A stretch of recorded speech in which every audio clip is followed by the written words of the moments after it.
সাদ্দাম সর্দার। তার কুবুদ্ধির কাছে হার মানবে দেশ বিদেশের বহু কুখ্যাত অপরাধী। একেবারে হলিউড সিনেমার আদলে নিজের বাড়ির মধ্যে একটি সুড়ঙ্গ তৈরি করেছিল সে।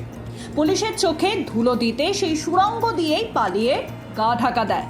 সাদ্দামের খোঁজে শুরু হয়েছে তল্লাশি। কুলতলিতে সোনা ও মূর্তি পাচারের অভিযোগের তদন্তে নেমে পুলিশের হাতে উঠে আসে একের পর এক চাঞ্চল্যকর তথ্য।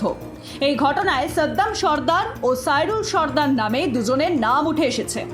দীর্ঘদিন ধরে কুলতলির জালাবেরিয়া 2 নম্বর গ্রাম পঞ্চায়েতের এলাকায় নকল সোনার কারবার চালাচ্ছিল তারা।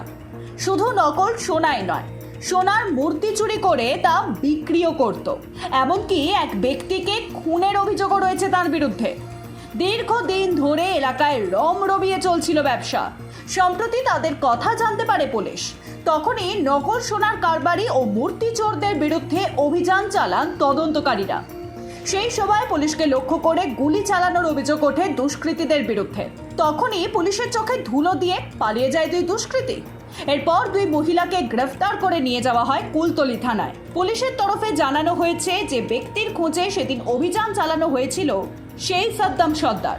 তার বিরুদ্ধে প্রতারণার অভিযোগও রয়েছে। আর তার বাড়িতেই তল্লাশি চালাতে গিয়ে খোঁজ মেলে সুড়ঙ্গের।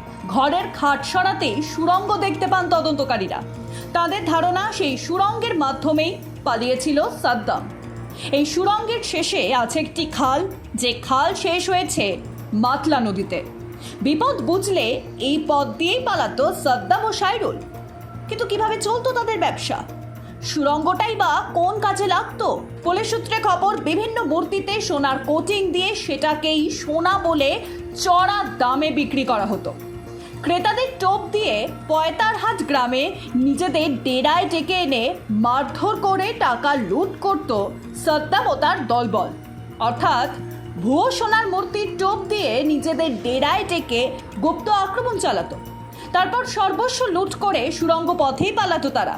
এমনকি চোরা জিনিসও ওই পথে পাচার হতো বলে প্রাথমিক অনুমান পুলিশের। ইতিমধ্যেই পুলিশের তরফে সাদ্দামের বাড়ি সিল করা হয়েছে। এদিকে এই নিয়ে বিরোধীদের অভিযোগ, ওই এলাকায় নাকি নকল সোনা ও মূর্তির নাম করে লোকজনকে খুন পর্যন্তও করেছে সাদ্দাম। অথচ পুলিশ এতদিন তার বিরুদ্ধে কড়া পদক্ষেপ করেনি কেন? সে নিয়ে যে উঠছে প্রশ্ন। Bureau report, Ritam Bangla.